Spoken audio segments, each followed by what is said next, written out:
অজু করে সিজদায় লুটিয়ে পড়ে চোখের পানি ছেড়ে আল্লাহরে পাপের স্বীকৃতি দেন। আল্লাহ, এমন কোন জুলুম নাই, গুনাহ নাই আমি করি নাই, সগীরা কবিরা, জেনে না জেনে, ইচ্ছায় অনিচ্ছায়, শিরকি বেদাতি সব গুনাহ করেছি।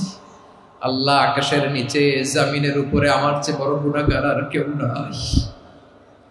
চোখের পানি ছেড়ে আল্লাহরে বলেন, আল্লাহ, আমি ছাড়া তোমার গোলামের অভাব নাই, তুমি ছাড়া আমার দ্বিতীয় কোনো রব নাই, তুমি ছাড়া তো কেউ আমার গুনাহ ক্ষমা করার নাই, তুমি আমার রব, তুমি আমার সব। বলতে পারবেন?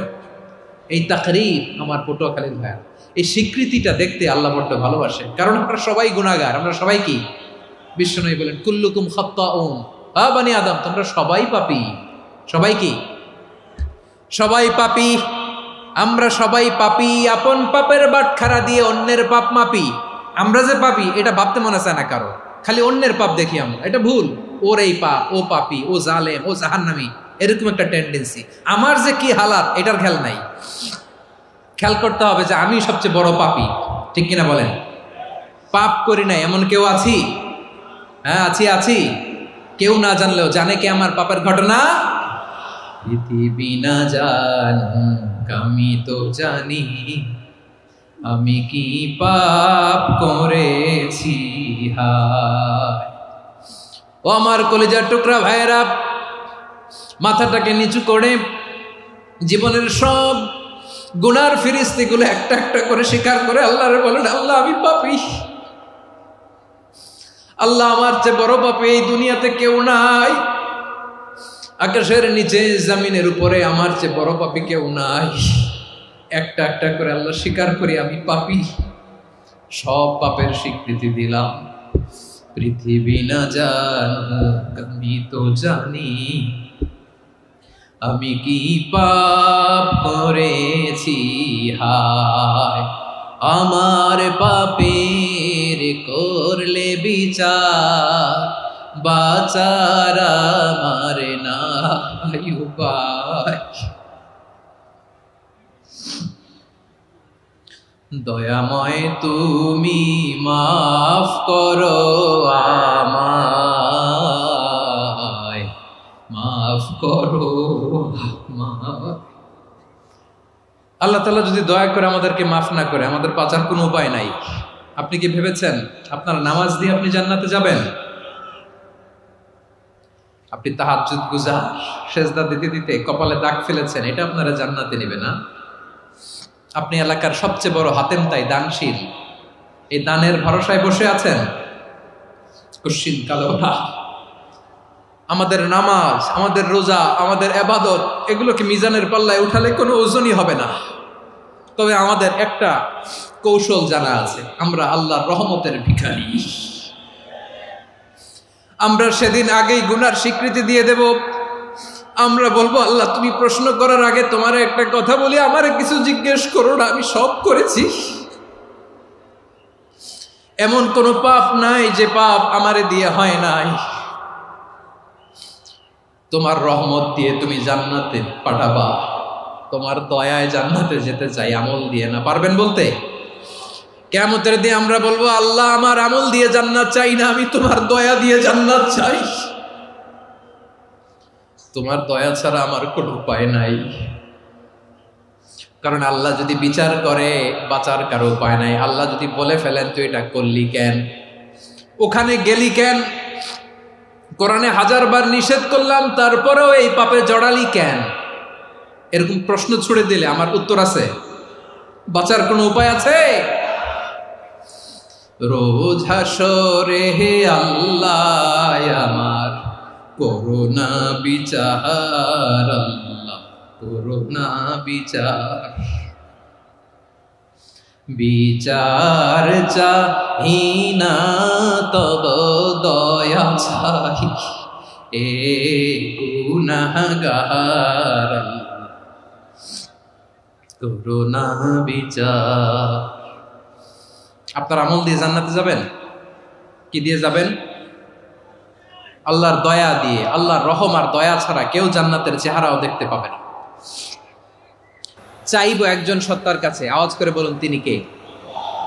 একজন সত্তার কাছে চাইবে, বিশ্বনবী ওনার চাচাতো ভাই আব্দুল্লাহ ইবনে আব্বাস রাদিয়াল্লাহু তাআলা আনহুকে বললেন, ইয়া আব্দুল্লাহ ইবনে আব্বাস, হে আব্দুল্লাহ ইবনে আব্বাস, ইযা সাআলতা ফাসআলিল্লাহ, যখন চাইবে আল্লাহর কাছে যাও। ও আব্দুল্লাহ, যখন চাইবা আল্লাহর কাছে চাও। ওয়া ইযা ইসতাআনতা ফাসতাইন বিল্লাহ, যখন সাহায্য চাইবা আল্লাহর কাছে ফরিয়াদ করো। জেনে রেখো আব্দুল্লাহ, ওয়া'লাম আন্নাল উম্মাতা লাউ ইজতামাআত আলা আন ইয়ানফাউকা বিশাইইন লাম ইয়ানফাউকা ইল্লা বিশাইইন ক্বাদ কাতাবাহু আল্লাহু লাক। ও আব্দুল্লাহ, জেনে রেখো, মনে রেখো, গোটা বিশ্বের সবাই মিলে যদি তোমার উপকার করতে চায় ততটুকুই তারা করতে পারবে যতটুকু আল্লাহ তোমার নসিবে সেটা লিখে রেখেছে। ঠিক কিনা বলেন?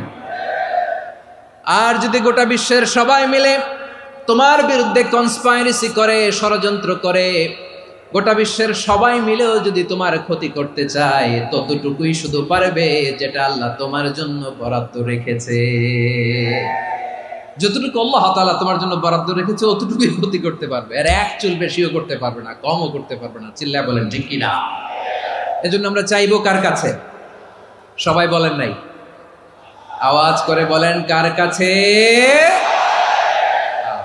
সব সময় আমরা আল্লাহর কাছে চাইবো, বিপদে আপদে, সুখে দুঃখে, সচ্ছল অবস্থায় অসচ্ছল অবস্থায়, পরাজয়ের সময় বিজয়ের সময়, সব সময় আমরা ভরসা রাখবো কার উপর? সবাই বলুন। একদল লোক আছে যারা বিপদে পড়লে আল্লাহরে ডাকে, আছে না নাই? পটুয়াখালীতে মাশাআল্লাহ নাই। বিপদ আসলে আল্লাহরে ডাকে, বিপদ নাই আল্লাহও নাই। বিপদে পড়লে নামাজ পড়ে, বিপদও নাই নামাজও নাই। বিপদে পড়লে জিকির করে, বিপদ যখন চলে যায় ওদের জিকিরও বন্ধ হয়ে যায়। এরকম আছে না নাই? কিছু লোক দেখবেন পরীক্ষা আসলে নামাজ পড়ে, আছে আছে। জেনজি আওয়াজ করো, এরকম আছে? এই কমন পড়ে গেছে, কমন পড়ছে। দেখবেন পরীক্ষার সময় নামাজ পড়ে, পরীক্ষাও নাই নামাজও আছে। এরকম কিছু লোক আছে অসুস্থ হলে আল্লাহরে বড্ড ভালোবাসে, আল্লাহরে খুব ডাকে। অসুস্থ হইলে অসুস্থতাও নাই, আল্লাহ স্মরণও নাই। দেখবেন কিছু লোক নির্বাচন আসলে খুব আল্লাহ আল্লাহ হয়ে যায়, তখন দেখবেন মাথার মধ্যে হেজাব লাগায়, পাঞ্জাবি লাগায়, আল্লাহ আল্লাহ হয়ে যায়। নির্বাচনও নাই, এরপরে আল্লাহর কথাও নাই। আছে না নাই? না, এরকম হওয়া যাবে না। সব সময় আমরা আল্লাহরে ডাকবো, বিপদে আপদে সব সময় ভরসা রাখবো আমরা একজনের উপর। আওয়াজ করে বলেন তিনি কে? এ কথায় আল্লাহ তাআলা আমাদের চোখে আঙ্গুল দিয়ে জানিয়ে দিলেন, ফাইদা রাকিবু ফিল ফুলকি দা'আউল্লাহা মুখলিসিনা লাহুদ্দিন ফালাম্মা নাজ্জাহুম ইলাল বাররি ইযা হুম ইউশরিকুন।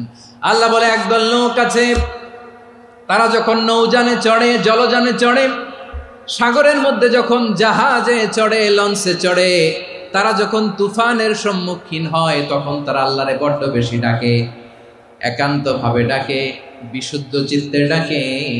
আবার তুফান থেকে তাদেরকে সেফ জোনে নিয়ে, নিরাপদ জোনে নিয়ে যখন বন্দরে আমি আল্লাহ তাদেরকে ভিড়িয়ে দেই, ওই লোকগুলো আবার আমি আল্লাহর সাথে শিরিক করে।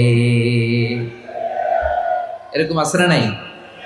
জাহাজে উঠছে, সাগরের মাঝখানে তুফান, ওই সময় দেখবেন আল্লাহ কারে কয়।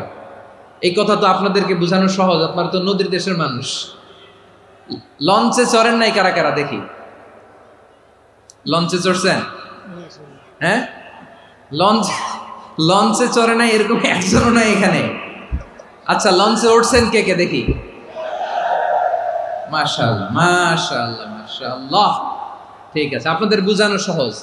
আচ্ছা, লঞ্চে উঠে তুফানের সম্মুখীন হয়েছেন, জলোচ্ছ্বাস, সবাই? মাশাআল্লাহ। তো এই ওয়াজ তো আপনাদের মুখস্থ, ঠিক কিনা বলেন? আমার বলার দরকার নাই, বলেন। মাঝ নদী, তুফান, জলোচ্ছ্বাস, জলের মধ্যে উচ্ছ্বাস, ঢেউ, টর্নেডো, সাইক্লোন, মেঘের ঘনঘটা, পরিবেশ ঘুটঘুটে অন্ধকার, লঞ্চ একবার এদিকে আরেকবার ওইদিকে, ভিতরে কি অবস্থা হয় বলেন তো? হ্যাঁ, তখন মুসলিমও আল্লাহরে ডাকে, হিন্দু আল্লাহরে ডাকে, ঠিক কিনা বলেন? আস্তিক আল্লাহরে ডাকে, নাস্তিক আল্লাহরে ডাকে, ঠিক কিনা? লঞ্চের ভেতর, স্টিমারের ভেতর কান্নারে রোল পড়ে যায়, চিৎকারের রোল পড়ে যায়, সবার মুখ দিয়ে শুধু একটা আওয়াজ, লা ইলাহা লা ইলাহা লা ইলাহা সুবহানাল্লাহ আলহামদুলিল্লাহ লা ইলাহা। আল্লাহ নামের জিকির করবে যারা, আল্লাহর কাছে প্রিয় তারা, আল্লাহর কাছে প্রিয় যারা, জান্নাতে প্রবেশ করবে তারা, জোরে লা ইলাহা লা ইলাহা ইল্লাল্লাহ লা ইলাহা ইল্লাল্লাহ মুহাম্মাদুর রাসূলুল্লাহ সাল্লাল্লাহু আলাইহি ওয়াসাল্লাম। আমার প্রিয় পটুয়াখালীবাসী, তাহলে লঞ্চের ভেতরে যখন আমরা তুফানের মধ্যে পড়ি, তখন সবাই মিলে আমরা একটা নামের জিকির করি। নামটা কার? মুসলমানেরাও ডাকে, হিন্দুরাও ডাকে, আস্তিকও ডাকে, নাস্তিকও ডাকে, সবাই ডাকে একজনকে, তিনি কে? আবার দেখবেন ওই আল্লাহ তুফানের পরে, ঝড়ের পরে ওই লঞ্চটাকে যখন সদর ঘাটে ফিরিয়ে দেয়, আবার আমরা নাফরমানি শুরু করে দেই। সে কোথায় আল্লাহ বললেন, ফাইদা রাকিবু ফিল ফুলকি দা'আউল্লাহা মুখলিসিনা লাহুদ্দিন ফালাম্মা নাজ্জাহুম ইলাল বাররি ইযা হুম ইউশরিকুন। সাগরে যখন তুফানে পড়ে আমি আল্লাহর ডাকে, আবার আমি আল্লাহ যখন বাঁচিয়ে দেই, আবার আমি আল্লাহর সাথে শিরিক শুরু করে। আমরা কি এরকম হতে চাই নাকি? এরকম করবেন? হ্যাঁ না, আমরা তুফানে পড়লেও আল্লাহরে ডাকি, আবার বাঁচায় দেওয়ার পরেও ডাকি কারে?